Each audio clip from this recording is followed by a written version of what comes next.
नमस्कार, मैं हूं शशि। आइए झारखंड की टॉप 25 प्रमुख खबर जानते हैं। भारत मौसम झारखंड समेत 16 राज्यों में बारिश की चेतावनी। भारत मौसम विज्ञान विभाग ने झारखंड समेत देश के 16 राज्यों में अगले 2 दिन शनिवार और रविवार को बारिश और वज्रपात की चेतावनी जारी की है। इस दौरान कहीं कहीं आंधी चलने का भी पूर्वानुमान है। बिहार में 25 से लेकर 29 जून तक भारी बारिश और आंधी का अनुमान है। वहीं रांची मौसम केंद्र के वैज्ञानिक अभिषेक आनंद के अनुसार शनिवार रविवार को झारखंड में रांची समेत 20 जिलों में आंधी और गरज के साथ बारिश के बीच कहीं कहीं वज्रपात का ऑरेंज अलर्ट जारी किया गया है। वहीं गढ़वा, पलामू, चतरा और लातेहार के लिए येलो अलर्ट भी जारी किया गया। ऑरेंज अलर्ट वाले जिले में आंधी की रफ्तार 50 से 60 किलोमीटर प्रति घंटा और येलो अलर्ट वाले पलामू समेत 4 जिलों में यह रफ्तार 40 से 50 किलोमीटर प्रति घंटा रह सकती है। मौसम बदलाव के कारण अगले 3 दिनों के दौरान न्यूनतम तापमान में 3 से 4 डिग्री तक गिरावट आ सकती है। देश के अन्य राज्यों की बात करें तो दक्षिण पश्चिम मानसून के आगे बढ़ने के कारण गुजरात, मध्य प्रदेश, छत्तीसगढ़, उत्तर प्रदेश समेत देश के कई अन्य राज्यों में अगले 2 से 3 दिन में गरज चमक के साथ बारिश और तेज हवाएं चलने का पूर्वानुमान जताया गया है। झारखंड में वज्रपात से 6 की गई जान, दर्जन भर झुलसे। झारखंड के विभिन्न जिलों में शुक्रवार को आंधी बारिश के दौरान ठनका की चपेट में आने से 6 लोगों की मौत हो गई है, जबकि दर्जन भर लोग झुलस गए हैं। झुलसे लोगों का इलाज विभिन्न अस्पतालों में चल रहा है। इधर मौसम विज्ञान विभाग ने झारखंड समेत देश के 16 राज्यों में अगले 2 दिन शनिवार और रविवार को बारिश और वज्रपात की चेतावनी जारी की है। इस दौरान कहीं कहीं आंधी चलने का भी पूर्वानुमान है। बता दें, रांची जिले से प्राप्त जानकारी के अनुसार खूंटी जिले के कारा स्थित मेहा गांव में वज्रपात से 28 वर्षीय महिला रानी माहौल की मौत हो गई है। वहीं लोहरदगा जिले के किस्को प्रखंड के चरहू निवासी 48 वर्षीय रशीद खातून, डूंगी के सलगी कोलपाड़ा निवासी कर्मा उरांव की पत्नी धूर्ती उरांव और पेशरार प्रखंड के दुरदुर निवासी 12 वर्षीय बालिका नीलम कुमारी की मौत हो गई। इस जिले में 8 लोग झुलस गए हैं। गुमला के रायडीह में भी एक युवक व लातेहार के बालूमाथ में एक किशोरी की जान चली गई है। सख्त चौकसी में आज पहलाम का जुलूस। डोरंडा समेत शहर के अलग अलग इलाकों से मुहर्रम के पहलाम का जुलूस शनिवार को निकलेगा। इसके लिए राजधानी रांची में सख्त निगहबानी की गई है। सभी सरकारी, गैर सरकारी, सहायता प्राप्त और निजी विद्यालय में अवकाश की घोषणा कर दी गई है। रांची सेंट्रल मुहर्रम कमेटी के महासचिव अकीलुर्रहमान और प्रवक्ता मोहम्मद इस्लाम ने बताया है कि शहर में जुलूस सुबह 11 बजे अपने अपने इलाके से निकाला जाएगा। इसके बाद जुलूस अलवट एका चौक पहुंचेगा। बताया गया है कि धौताल, इमाम बख्श और लीलू अली अखाड़ों का दोपहर 2 बजे लेक रोड में मिलान होगा। इसके बाद सभी अखाड़े एक साथ lake road, Urdu library, main road होते हुए महावीर चौक पहुंचेंगे। इसके बाद सभी अपने अपने इलाके में वापस लौट जाएंगे। कुपोषण के खात्मे को शिशु शक्ति योजना होगी लागू। झारखंड में कुपोषण की पहचान से लेकर अति गंभीर कुपोषित बच्चों के पोषाहार उपचार तक के लिए राज्य सरकार ने कार्ययोजना बनाई है। चक्रधरपुर प्रखंड में सफलतापूर्वक संचालित पायलट प्रोजेक्ट के बाद महिला एवं बाल विकास विभाग ने शिशु शक्ति ऑर्गेनाइजेड टेक होम राशन योजना को पूरे राज्य में लागू करने का निर्णय लिया है।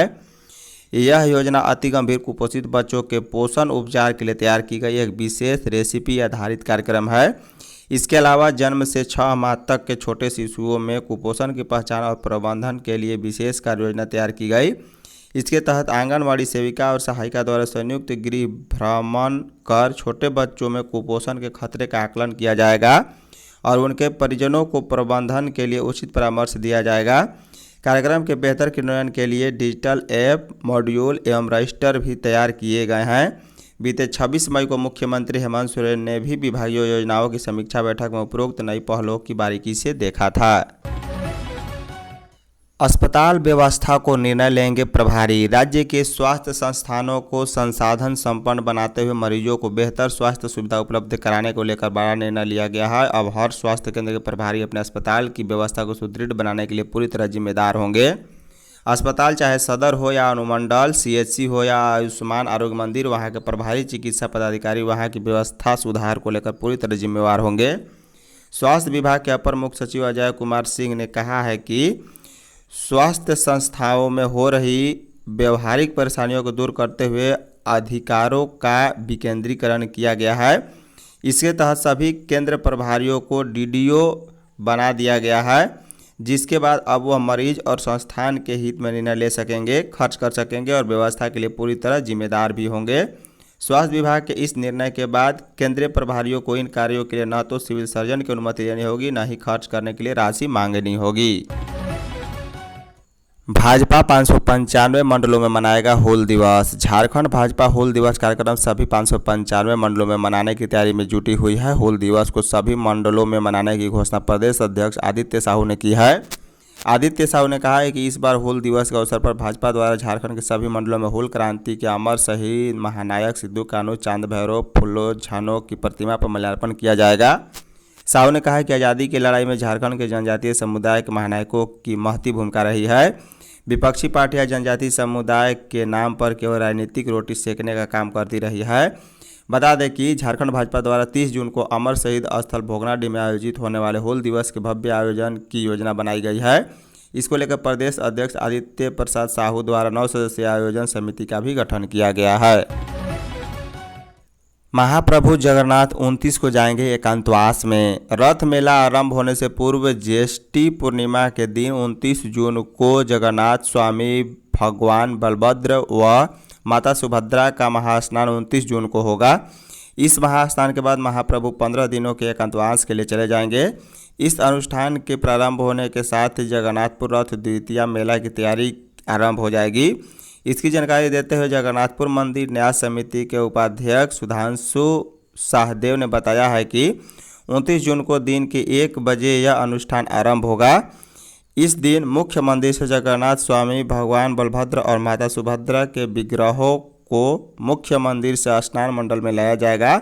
यहाँ पर मिट्टी के बने 51 कलशों से सभी विग्रहों का महास्नान अनुष्ठान किया जाएगा। यह महास्नान पूरे विधि विधान और पुरी के मंदिर की तर्ज पर किया जाता है। किसान अधिवेशन में तय होगी आंदोलन की रणनीति। अखिल भारतीय किसान सभा का राष्ट्रीय अधिवेशन 28 और 29 जून को मुंबई में आयोजित किया जाएगा। अधिवेशन में देश भर के किसान नेता शामिल होंगे और विभिन्न किसान मुद्दों पर विस्तृत चर्चा कर देशव्यापी आंदोलन की रूपरेखा तैयार की जाएगी। अधिवेशन में शामिल होने के लिए झारखंड राज्य किसान सभा के महासचिव सुफल महतो और अध्यक्ष आसिम सरकार मुंबई रवाना हुए। बैठक में किसान विरोधी कानून, भारत अमेरिका व्यापार समझौता और एमएसपी में कटौती, बीज एवं बिजली विधेयक, पेट्रोलियम और गैस की कीमतों में वृद्धि, जबरन भूमि अधिग्रहण तथा हाथियों के आतंक जैसे मुद्दों पर चर्चा होगी। साथ ही एमएसपी की कानूनी गारंटी लागू नहीं होने और किसानों की कृषि उपज की कम कीमत पर खरीद के खिलाफ रणनीति तय की जाएगी। अधिवेशन में लिए गए निर्णयों के आधार पर आगे देशव्यापी आंदोलन की दिशा और कार्यक्रम भी तय किए जाएंगे।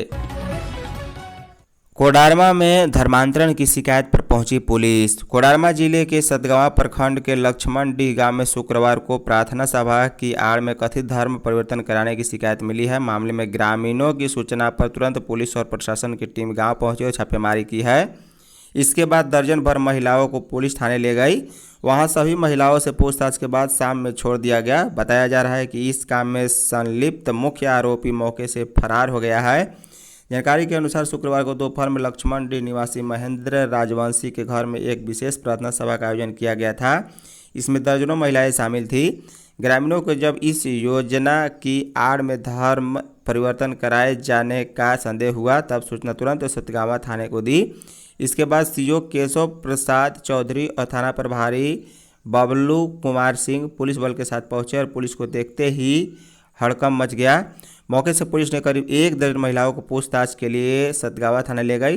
तलाशी में कई महिलाओं के पास से पुलिस ने एक धर्म विशेष से जुड़े धार्मिक ग्रंथ और कुछ किताबें भी मिली है। रामगढ़ हादसे में 8 की मौत पर जनाक्रोश। रामगढ़ जिले के रजरप्पा स्थित बारलोंग के समीप रामगढ़ बोकारो मुख्य मार्ग NH 23 पर गुरुवार की देर रात भीषण सड़क हादसे में 8 लोगों की मौत के बाद ग्रामीणों का आक्रोश फूट पड़ा। शुक्रवार को पोस्टमार्टम के बाद शवों को जब एम्बुलेंस से चितरपुर प्रखंड के मरंग मरचा गांव लाया गया तब आक्रोशित परिजनों और ग्रामीणों ने मरंग मरचा के समीप NH 23 पर शव रखकर जाम कर दिया। सरकार और जिला प्रशासन के खिलाफ जमकर नारेबाजी की। करीब 3.5 घंटे आवागमन ठप रहा। हादसे में 7 की मौत गुरुवार को रात में हो गई थी, जबकि 18 वर्षीय पप्पू करमाली ने शुक्रवार को इलाज के क्रम में रांची स्थित रिम्स में दम तोड़ दिया। मृतकों में 6 लोग चितरपुर प्रखंड के मरंग मरचा गांव के रहने वाले थे। गढ़वा में कस्तूरबा की 3 दर्जन छात्राओं की तबीयत बिगड़ी। गढ़वा के खरौंधी प्रखंड स्थित कस्तूरबा गांधी आवासीय विद्यालय की 3 दर्जन से अधिक छात्राओं की अचानक तबीयत बिगड़ जाने से विद्यालय परिसर में अफरा तफरी मच गई। छात्राओं को उल्टी, चक्कर और बेहोशी जैसी शिकायत होने पर विद्यालय की वार्डन और लेखापाल द्वारा तत्काल सामुदायिक स्वास्थ्य केंद्र भवनाथपुर पहुंचाकर इलाज कराया गया। बीमार छात्राओं ने बताया है कि वह शुक्रवार की शाम को मुरही खाने के बाद पानी पी थी। उसके कुछ देर बाद कई छात्राओं की तबीयत खराब होने लगी। देखते ही देखते बड़ी संख्या में छात्राएं अस्वस्थ हो गई। उससे विद्यालय प्रबंधन के हाथ पांव फूल गए। गंभीर स्थिति को देखते हुए छात्राओं को वाहनों से अस्पताल भेजा गया। देर शाम गाड़ियों से छात्राओं को अस्पताल पहुंचाया जा चुका था। सामुदायिक स्वास्थ्य केंद्र भवनाथपुर के चिकित्सक डॉक्टर रंजन दास ने बताया कि सभी छात्राओं का इलाज किया जा रहा है। फिलहाल सभी छात्राएं सुरक्षित हैं। रामगढ़ सड़क हादसे में परिजनों को पूरी मदद देगी सरकार। रामगढ़ बोकारो मार्ग पर लारी बरलौंग के समीप देर रात हुए सड़क हादसे में 7 लोगों की मौत पर मुख्यमंत्री हेमंत सोरेन ने गहरा शोक व्यक्त किया है। उन्होंने इस हादसे को अत्यंत दुखद बताते हुए दिवंगतों के परिजनों के प्रति अपनी संवेदनाएं प्रकट की है। शुक्रवार के सीएम ने कहा है कि राज्य सरकार हादसे से प्रभावित परिवारों के साथ खड़ी है। उन्होंने जिला प्रशासन को राहत एवं बचाव कार्य में तेजी लाने तथा घायलों के समुचित उपचार की व्यवस्था सुनिश्चित करने का निर्देश दिया। सोशल मीडिया मंच एक्स पर जारी अपने संदेश में कहा है कि लारी बरलौंग के पास हुए सड़क हादसे में लोगों की मौत की सूचना बेहद पीड़ादायक है। उन्होंने मरांग बुरु से प्रार्थना की है कि दिवंगत आत्माओं को शांति प्रदान करे तथा शोक संतप्त परिवारों को इस असहनीय दुख को सहने की शक्ति दे। बता दें कि गुरुवार की देर रात रजरप्पा थाना क्षेत्र के लारी बरलौंग के पास एक ट्रक और सवारी वाहन के बीच आमने सामने की जोरदार टक्कर में 7 लोगों की मौके पर ही मौत हो गई थी। 29 को मुख्यमंत्री 1000 शिक्षकों को देंगे नियुक्ति पत्र। राज्य के सरकारी विद्यालयों में शिक्षकों की कमी दूर करने के लिए राज्य सरकार नियुक्ति अभियान को लगातार आगे बढ़ा रही है। इसी क्रम में मुख्यमंत्री हेमंत सोरेन 29 जून को राजधानी रांची के टाना भगत स्टेडियम खेलगांव में आयोजित समारोह में नवचयनित 1042 सहायक आचार्यों को नियुक्ति पत्र सौंपेंगे। इस अवसर पर राज्य के विभिन्न जिलों से चयनित अभ्यर्थी मौजूद रहेंगे। शिक्षा विभाग के अनुसार नियुक्ति प्रक्रिया की सभी औपचारिकताएं पूरी कर ली गई है। शिक्षा विभाग का कहना है कि सीएम श्री सोरेन राज्य में शिक्षा को आगे बढ़ाने के प्रति कृत संकल्प हैं। यही कारण है कि शिक्षकों की नियुक्ति प्रक्रिया जारी है। बता दें कि जिला स्थापना समिति से प्राप्त अनुशंसाओं के आधार पर चयनित अभ्यर्थियों को नियुक्ति पत्र जारी किए जा रहे हैं। आदिवासी दिवस की तैयारी में जुटी राज्य सरकार। झारखंड सरकार आदिवासी दिवस की तैयारी में जुट गई है। प्रत्येक साल आदिवासी दिवस पर महोत्सव 9 अगस्त को होता है। पिछले वर्ष दिसोम गुरु शिबू सोरेन के निधन के कारण आदिवासी महोत्सव का आयोजन नहीं हो सका था। इस वर्ष आदिवासी महोत्सव को भव्य बनाने की तैयारी है। इस बार यह आयोजन 3 दिनों का होगा। रांची स्थित बिरसा मुंडा स्मृति पार्क में कार्यक्रम होगा। इस बार ट्राइबल बाजार इस महोत्सव का विशेष आकर्षण होगा, जिसमें जनजातीय समुदाय द्वारा तैयार सामग्री की प्रदर्शनी लगाई जाएगी। इसके अलावा जनजातीय कला एवं संस्कृति, उनके खान पान, झारखंड और राष्ट्र के निर्माण में जनजातीय समुदाय की भूमिका को रेखांकित करने वाली भी प्रदर्शनी लगाई जाएगी।